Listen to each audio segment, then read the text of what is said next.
આ જે હગડ દેખાય પગલા અને અમુક તુરિયા ભાંગી નાખ્યા છે. એટલે લાગત તો નહીં પણ ઘણી જગ્યાએ ભાંગી નાખ્યા. આ પગલા જ્યાં હોય ને આખા ખેતરમાં દેખાય તમને. ને ભાંગવાનું તો એમ છે કે હાકળ હારે હોય તો ભાંગી પણ નાખે કૂતરા ગલુડા. પણ આ જે દેખાય મોન્ટું,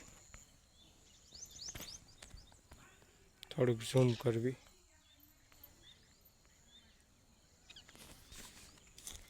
આ ભાઈને જ્યારે છૂટો કરવામાં આવે ઘરેથી, જ્યારે પણ ઘરેથી છૂટો કરવી એટલે પહેલાં દોડીને ખેતરમાં આવવાનું. ખેતરમાં આવીને થાકી જાય ત્યાં સુધી દોડે.